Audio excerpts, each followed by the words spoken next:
Louise, là, on a un gros changement de programme là, parce que là, on devait aller à Coabagne.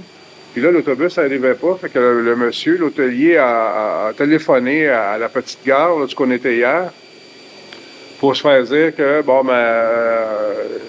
l'autobus est brisé, il y a une pièce principale, puis là, ils attendent le morceau, puis ils ne l'auront pas avant demain. Fait que aujourd'hui et demain, pas de boss, puis peut-être pas sur le lendemain non plus, là, dépendamment, en tout cas. La madame nous a suggéré plutôt de prendre le boss, puis de retourner à Haigen, puis de là, on va descendre à Hanoï. Puis pour l'autobus de nuit à Haigen, on va voir Louise parce qu'elle a un début de grippe, là, quand même assez fort, elle tousse tout le temps, elle fait pipi souvent, Oui. puis elle est mal commode aussi, il faut le dire. Hein? Non.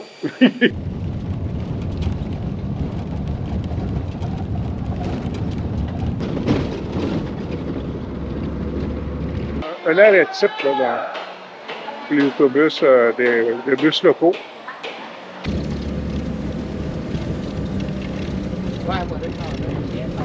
Aujourd'hui, on part de Haigen pour Hanoï.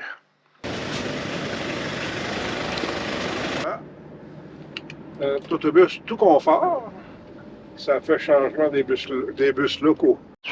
Le Lucky Hotel. Franchement bien. Il y en a comme pour cuisiner, là. Ou pour laver, là, il y a de l'eau, ça.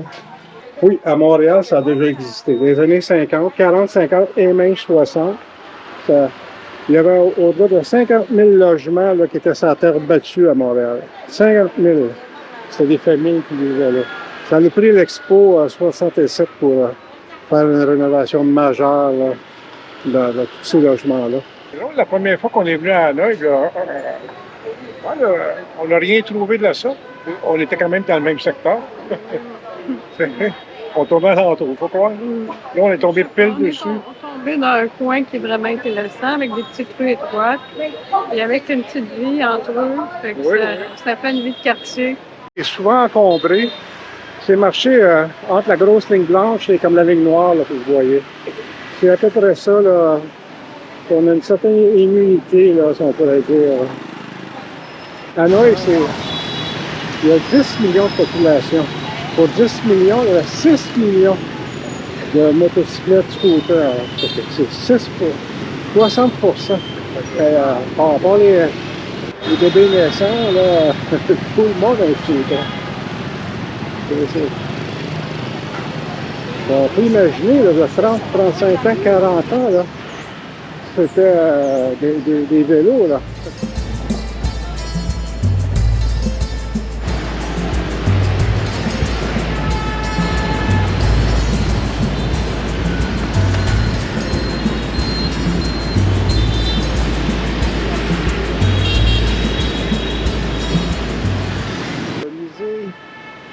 L'histoire nationale du Vietnam d'Hanoï. C'est surtout ce qui concerne la lutte qu'ils ont menée contre le colonisateur français, qu'ils ont gagné. Puis on nous montre ce qu'on s'aperçoit assez vite, là, c'est l'inégalité des forces en présence. Là. On parle de paysans contre une armée en bonne et due forme, bien équipée, avec tout ce que ça concerne comme matériel militaire. Et puis, ils ont conquis Hanoï, Hue, par la force des armes. Là. Puis, ils ont soumis le peuple. Travailleurs vietnamiens là, qui détruisent la forêt pour pouvoir planter une plantation de caoutchouc. Ici, la vie des mineurs. Ça, en gros, en quoi est armé l'armement des troupes révolutionnaires vietnamiennes.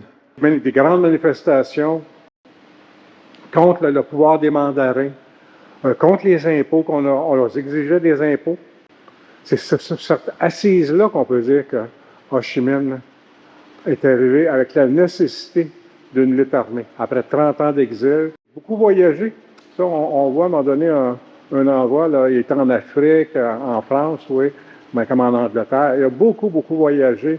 Ça l'a inspiré de rencontrer toutes sortes de luttes, de gens engagés dans des luttes. Le gong est très important parce qu'il est utilisé par les mouvements pour rassembler le peuple à se soulever. Les forces vietnamiennes se réunissent ici, là, les principaux commandants ou leaders. Ouais, c'est ça le bureau. Là. Ici, il y a une inscription là, comme un extrait d'un discours d'Ho Chi Minh qui a comme des saveurs de Churchill pendant la Deuxième Guerre mondiale à la radio qui ne pouvait promettre autre chose aux Britanniques que la mort, le sang, la sueur, la faim et puis une victoire possible mais lointaine. C'est dans le même ordre. Sans vos sacrifices, everything that lose our country. Sans vos sacrifices, nous allons perdre notre pays. Nous allons retrouver notre statut d'esclave.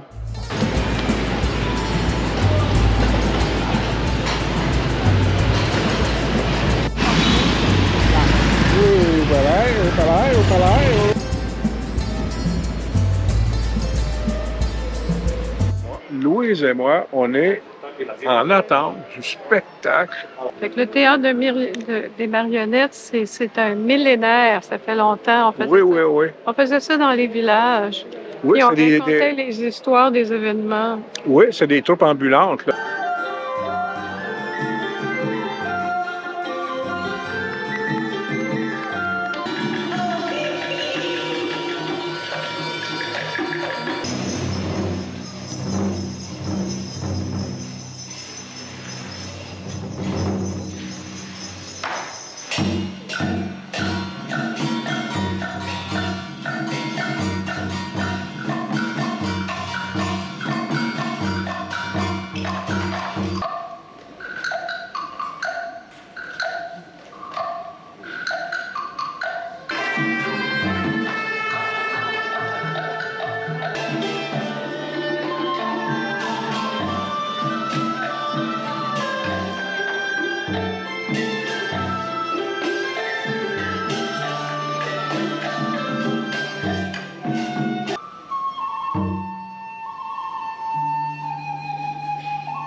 Oui, tu fais dur. Oh, oui, tu fais dur. Roger, oui, tu fais dur. Wow, Tu fais dur. Tu me laisses arranger en pleine nuit avec les scooters, puis tu me dis que je perds mon temps, puis j'ai tricoté, puis on est à la bonne place. C'est vrai? Ben oui, puis à vous. Oui. Vous dites t'es coupable.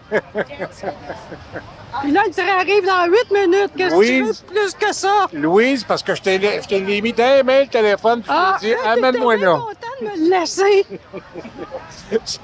Faut que tu apprennes quelque chose. Ah, c'est toi qui dois apprendre quelque chose.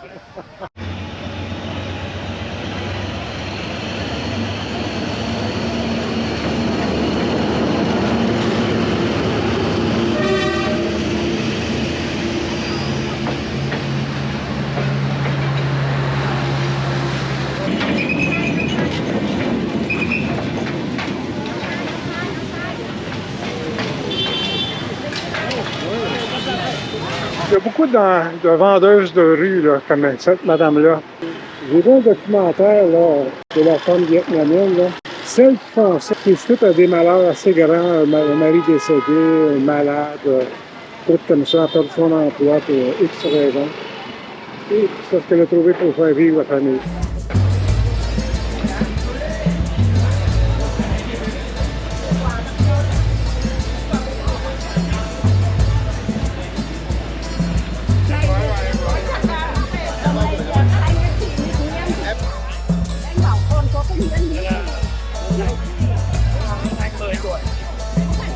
fait bien, nos petites casquettes. Ça nous fait un 2 pour 1. La madame était contente, en tout cas. Oui, il a fait ça. Elle a 2 pour 1. Oui. Puis comme dans les documentaires, elle est tout seule. Oui, c'est ça. Ouais. Comme ce qu'on a vu, là, les femmes vietnamiennes, là, les vendeuses de rue. Puis dans ton guide, là, puis dans le mien, là, ils disent, plutôt qu'acheter chez les marchands, achetez sur la rue. Vous les aidez vraiment. Oui. Et en plus, elle travaille 7 jours par semaine, puis elle arrive à 8 heures chez elle, puis elle a le souper à faire, puis elle a 40 km à faire. Oui, elle a 47 ans. Son premier, elle l'a eu à 30 ans, si j'ai compris, il y a 15 ans. Après ça, c'est 7 puis 3 ans. Ouais. Elle doit ramer pas mal, tu sais. Oui, elle rame pas mal, elle a pas mal de choses à faire, puis elle essaie de s'ouvrir. Oui. Avec le sourire. Keep smiling. Très typique à Hanoï. On fleurit beaucoup les balcons.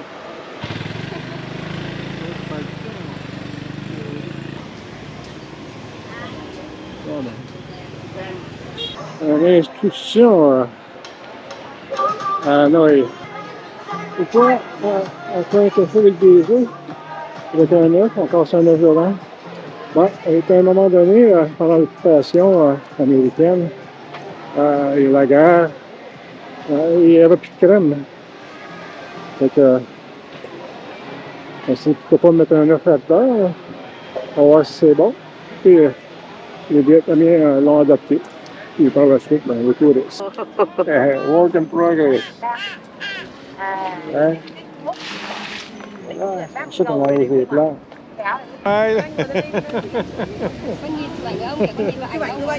Look you. Hey, you can see you.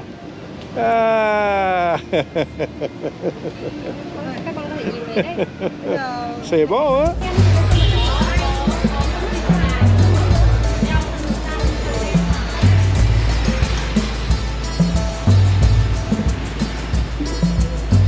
C'est les corporations, c'est le quartier des Frères de Lanty. Lavabo, armoire, des caisses. Les magnettes, là, il y en a partout, par différents prix. Ici, c'est 10 000 $, mais c'est souvent 20 000 la plupart des endroits. C'est certain que vous ne pouvez pas le voir, là, ou même sentir cette chaleur omniprésente. Là. Mais moi, sous ma chemise, là, ça dégouline. Là. C'est l'eau là, dégouline, mes cheveux, là, plein d'eau, là, ça tombe. Mes jambes, là, ça sort de mes culottes courtes, ça de là long.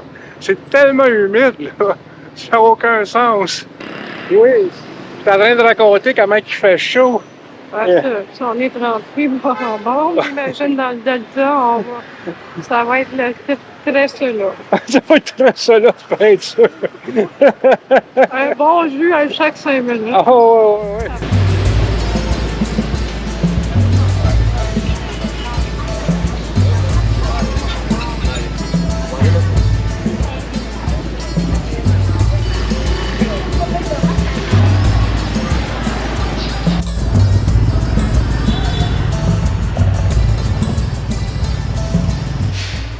La livraison en moto ici, c'est incroyable.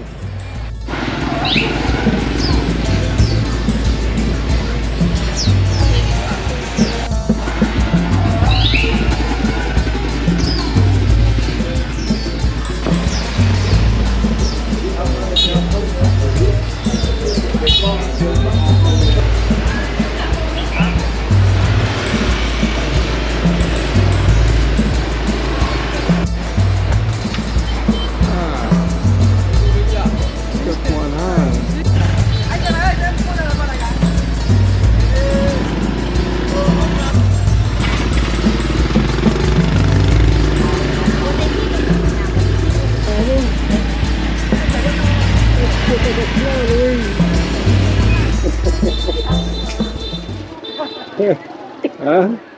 C'est des femmes vietnamiennes derrière. Elle va dire, écoute, ils ont battu les Américains. Il y en a une, elle, tout seule, elle a battu 4 Dakota, un tank, puis 50 camions.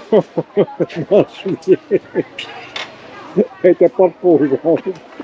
C'est elle qui avait rentré dans l'armée à l'âge de 15 ans. Elle commandait la brigade. À 21 ans, elle avait toute la région. Donnez-moi des héros. Bernadette mademoiselle, loisir étant,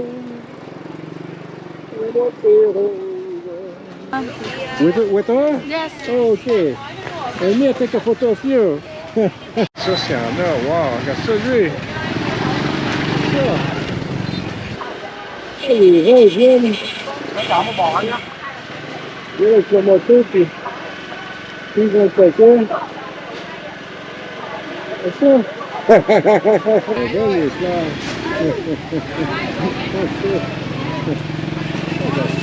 Ça, c'est... On a des plats de bonbons. Mami mua đi. Ê cô ơi! Hải ơi! Ça, c'est les gros 6 ici. Mai lấy 10 đơn nhá.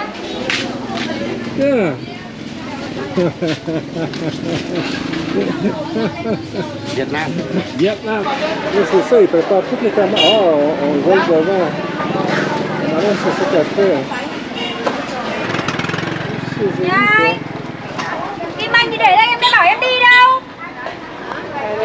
Cô bảo chở hàng của bà Ngọc chắc là chở hàng cả của cô Đồng Ý. Ils ont empêché d'ouvrir. Cứ để đấy lúc nào em đi thì em gửi, em gọi. Khổ lắm có mấy cái mớ khăn mà cứ. Bên này.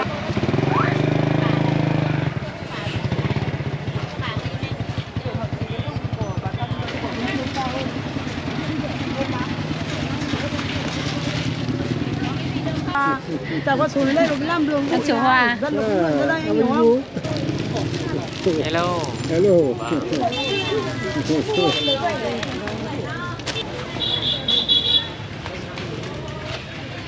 Commandes, les commandes qui sont préparées qu'on a vues là. C'est ça. Wow. Mais son équilibre. Bonjour. C'est comme tu disais tantôt, c'est la réception de nouvelles fleurs. Oui, oui.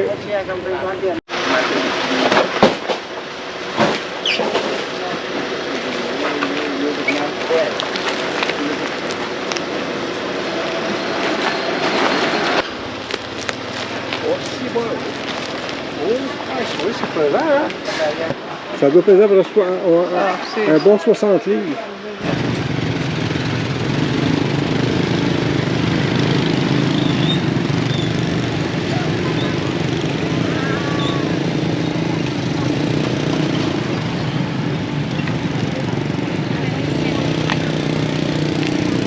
Thank you. Let's see.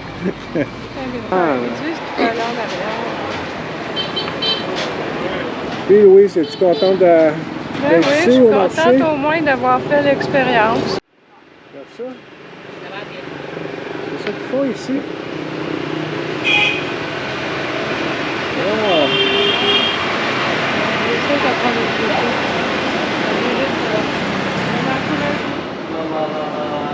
4 350 000 $.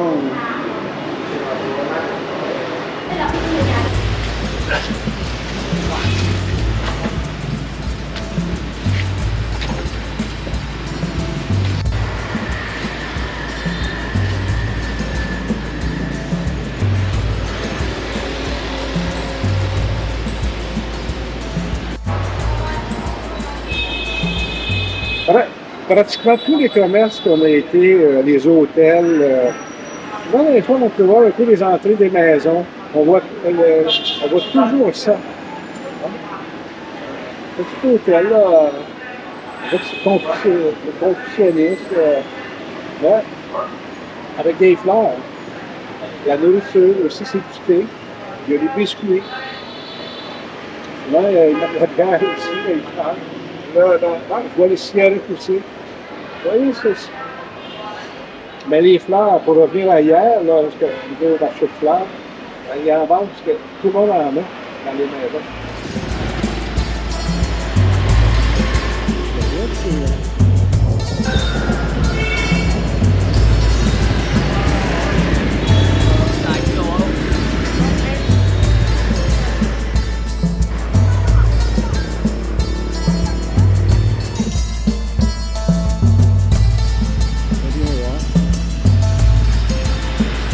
On est dans le quartier qui se trouve le fameux pont sous une autre gouverneur général de l'époque qui l'a inauguré en 1904.